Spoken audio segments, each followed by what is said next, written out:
nombre del Padre, del Hijo y del Espíritu Santo. Amén. Queridos hermanos, continuamos nuestra explicación de la historia sagrada, apoyándonos en el libro maravilloso de San Juan Bosco, Historia Sagrada.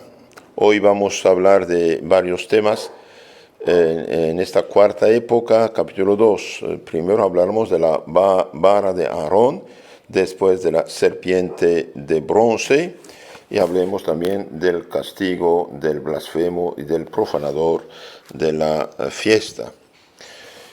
Dios, para dar a conocer mejor su voluntad de que tuviesen el honor del sacerdocio a Aarón y sus descendientes, habló a Moisés y le dijo, esto está en el libro de los Números, capítulo 17, ¿qué dijo?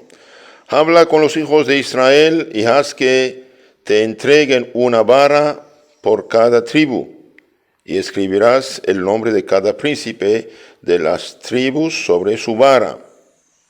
El nombre de Aarón estará en la vara de la tribu de Levi. Los pondrás en el tabernáculo de la alianza, delante del arca del testimonio, en donde te hablaré. La vara de aquel que yo elegiré entre ellos, mañana florecerá. Entonces, ¿qué pasa aquí? Bien, para que tengan respeto al sacerdocio y aceptan que el pueblo acepte la legitimidad, Dios dice a Moisés que cada tribu lleve una vara, y la tribu de Levi también lleva la suya a nombre de Aarón. Y la vara que va a florecer, será del sumo sacerdote elegido por Dios mismo. Entonces, esto está en capítulo 17, dije, de los Números. Moisés puso las varas delante de Yahvé en el tabernáculo del testimonio, y aquí cuando el día siguiente Moisés entró en el tabernáculo del testimonio, florecía la vara de Aarón de la casa de Levi. Había echado yemas, abierto flores y producido almendras. Y sacando a Moisés todas las varas de la presencia de Yahvé, las mostró a todos los hijos de Israel, los cuales las miraron y tomó cada uno su vara. Dijo entonces Yahvé a Moisés, vuelve la vara de Aarón del testimonio para que se conserve como advertencia para los hijos rebeldes y cesen así sus murmuraciones contra mí y no mueran. Moisés lo hizo así, como le había mandado Yahvé, así hizo. Y hablaron los hijos de Israel a Moisés diciendo, he aquí que perecemos, perdidos somos, perdidos todos. Cualquiera que se acerca a la morada de Yahvé muere. ¿Acaso hemos de seguir aniquilados? Y bien, otra vez Moisés va a rezar por el pueblo para que no muera.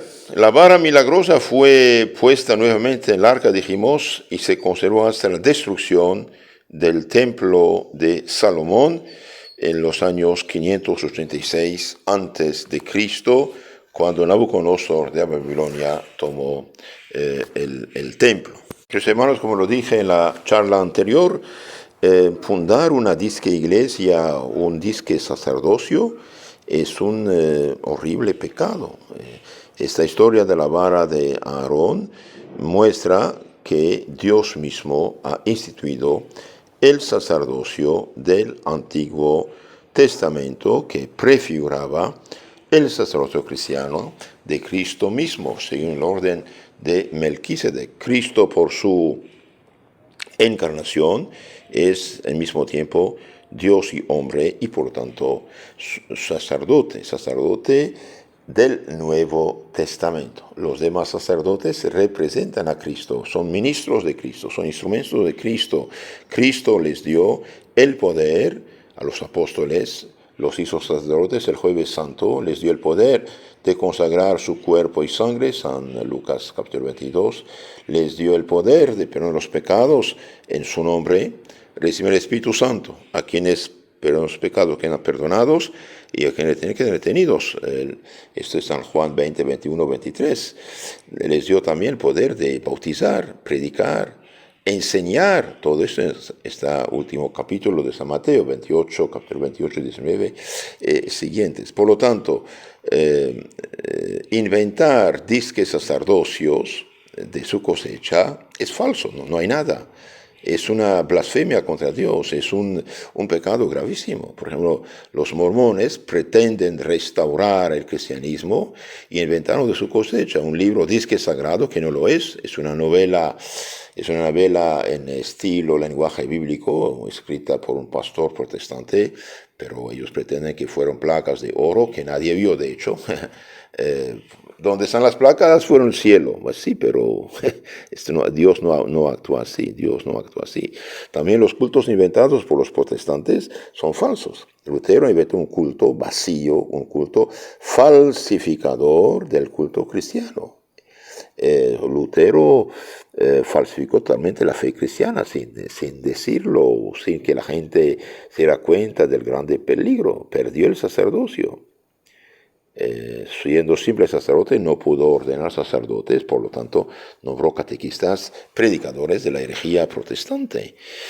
Por lo tanto, no tiene cuerpo de Cristo, del cual depende la salvación eterna. El que no come mi cuerpo, no bebe mi sangre, no tiene vida eterna. Lutero eliminó el perdón de los pecados, la confesión, directamente o indirectamente, eliminó todo, que es lo único que queda todavía, si vale, pues queda el bautismo, cuando lo hace como debe hacer. Entonces, este asunto de inventar un nuevo sacerdocio es un pecado de suma gravedad. Dios escogió a Aarón y su descendencia como sacerdotes hasta la venida de Cristo. Y bien, Cristo instituyó a los apóstoles como sacerdotes y lugartenientes suyos del Nuevo Testamento, y por lo tanto todo sacerdocio, disque sacerdocio, pastor, o culto inventado por cualquier secta, bien, ofende a Dios en lugar de honrarlo. Continuamos con nuestra reflexión sobre este asunto.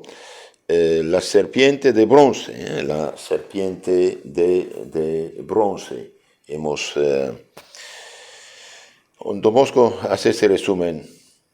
Ante hechos tan maravillosos, parece que los hebreos hubieran debido apaciguarse. No pasó, sin embargo, mucho tiempo sin que se rebelara nuevamente contra Moisés, lamentándose porque los había sacado de Egipto y diciendo que estaban cansados del maná.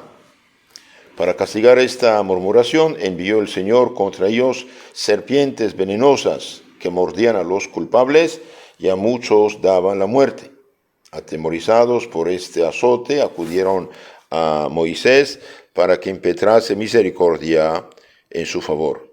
Dios, viendo que estaban arrepentidos, mandó a Moisés que hiciese una serpiente de bronce más grande y la colocase en un lugar elevado para que la pudiese ver la multitud. Y prometió que todos los que, habiendo sido mordidos por la serpiente, mirasen la de bronce, quedarían sanos. Entonces Dios mismo manda a Moisés de hacer una serpiente de bronce. Y los que habían sido mordidos, bien, al mirar esta serpiente, bien, quedaban sanos. Claro, esta serpiente es simbólica, en el sentido que representa algo más. ¿Qué representa? Y bien, es Cristo mismo, dice que representa a la cruz. La cruz, como los hebreos estaban sanados al mirar la serpiente, así el cristiano, al creer en Cristo y al hacerse bautizar en nombre del Padre, del Hijo, del Espíritu Santo, o confesar sus pecados y recibir el perdón en nombre del Padre, del Hijo y del Espíritu Santo en forma de cruz, queda sano. Entonces dijimos que la serpiente representaba la cruz. Cristo lo dice en San Juan capítulo 3, 14. Como Moisés levantó la serpiente en el desierto, así el Hijo del Hombre será levantado en el aire, es decir, será crucificado. Ahora veamos un poco el aspecto espiritual de lo que pasa aquí. Entonces los judíos aquí, los judíos murmuran contra Dios porque tienen ganas de comer las cebollas de Egipto, comer la comida de Egipto. Bien, esta murmuración contra Dios es un gran pecado, como se ve por el duro castigo que vino sobre los israelitas murmuradores. Debemos rendirnos humildemente a la voluntad de nuestro Señor y Creador y no fomentar jamás sentimientos de disgusto ni de murmuración contra Él y sus santas disposiciones. Como dice el Salmo, frío y calor, bendecid el Señor. Dios saca bien incluso del mismo mal. Una persona enferma, una persona accidentada, una persona pobre, una persona con muchas pruebas, y bien, estos pueden ser medios de purificación, incluso de salvación para esta alma. Entonces hagamos lo que podemos y lo que debemos, lo demás es la gracia de Dios. Precisamente dije esto para decirles que hay mucha utilidad en los sufrimientos para los pecadores. Cuando Dios visitó a los israelitas con duras penalidades, entonces fue cuando conocieron su gran pecado y se arrepintieron de él y lo confesaron. Ellos, dije, murmuraban por cuestión de comida, y bien le faltaba la templanza, de cierto modo. La sensualidad era la causa de que los israelitas murmurasen con tanta frecuencia. Apetecían otros manjares y toda clase de incomodidad o fatiga les era insoportable. En vez de refrenar sus deseos y entregarse a la voluntad de Dios, se mostraban descontentos, se quejaban y murmuraban. No tenían la virtud de la templanza ni de la fortaleza, podemos decir. Por eso las pruebas de las mordeduras de las serpientes.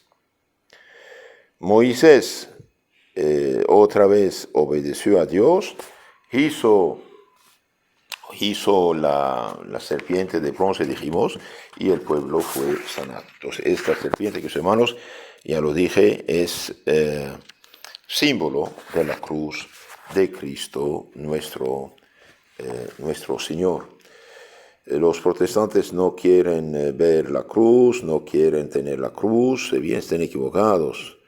La cruz bien, es símbolo del amor de Cristo.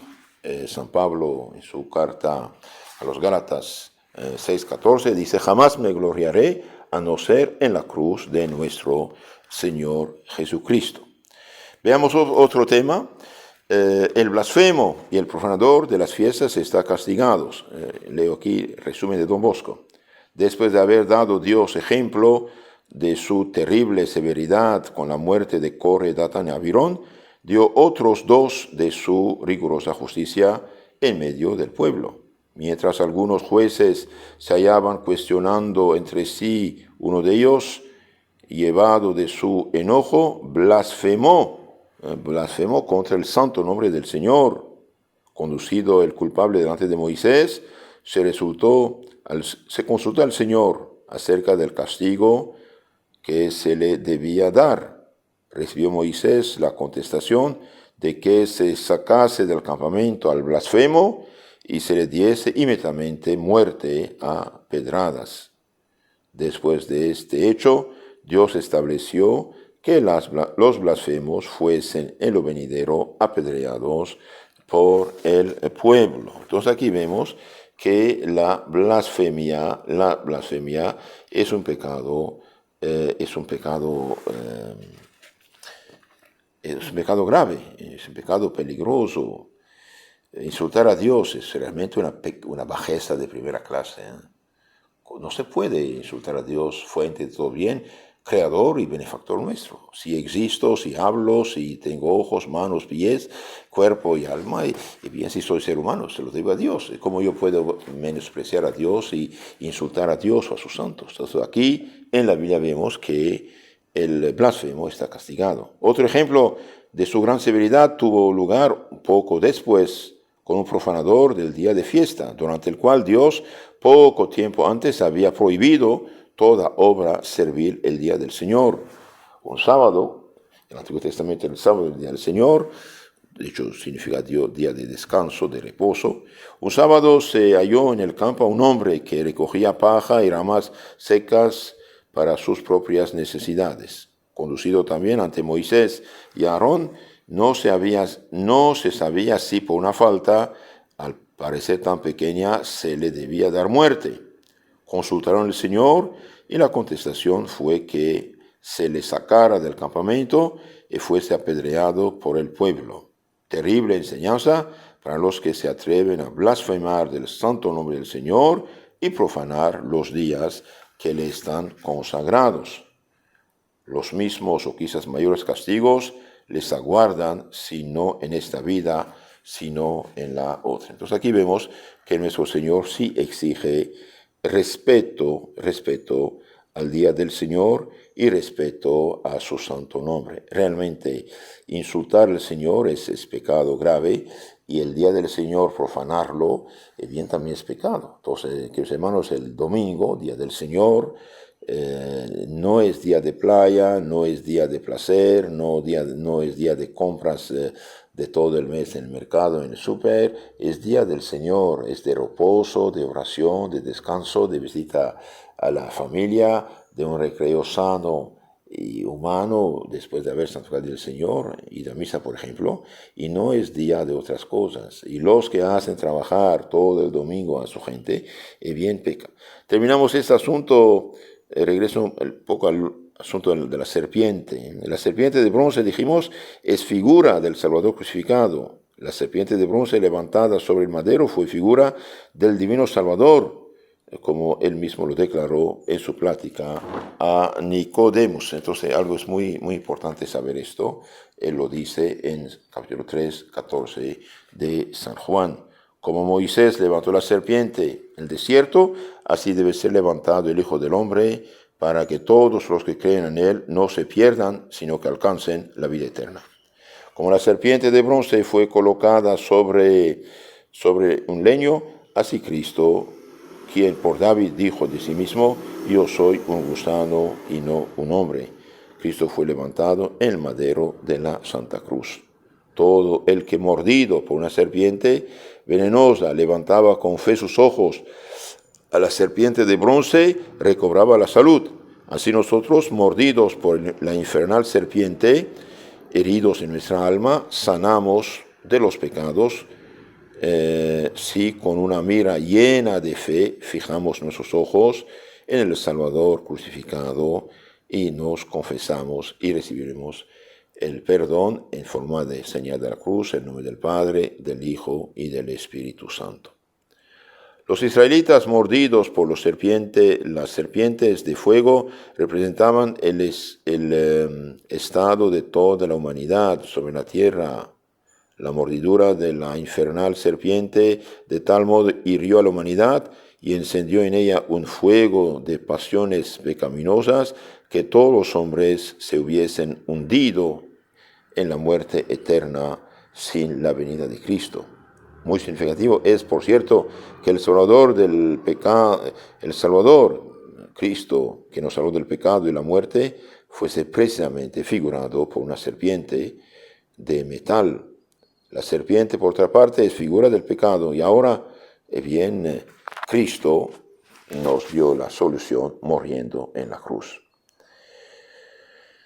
Cristo es el autor también de nuestra salud. Por ser la serpiente de bronce, figura del Redentor del mundo, prometió Dios que el que la mirase viviera.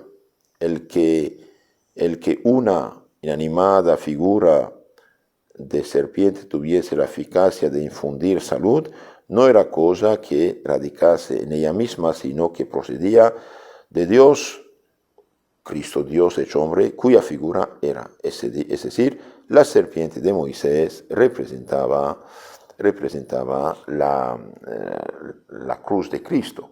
De hecho, en otro lugar dice la Biblia, no es que la serpiente de bronce pudiera sanar, sino por la fe que tenían en Dios, en su Mesías. Por eso, queridos hermanos, tengamos fe en nuestro Señor y sean lo que sean nuestros pecados, que bien hay perdón si realmente nos acercamos al Señor. Entonces, que Dios los bendiga, la Virgen los cuide. Amén. Tratemos de ser fieles a Dios y a su orden y no imitemos a los hebreos en su murmuración y en sus pecados. Si quieren conocer más, mejor su fe católica, suscríbanse en YouTube en nuestro canal Catecismo Católico Tradicional, donde toda la fe está explicada, y tengan la caridad de reenviar estas charlas a sus contactos para ayudarnos.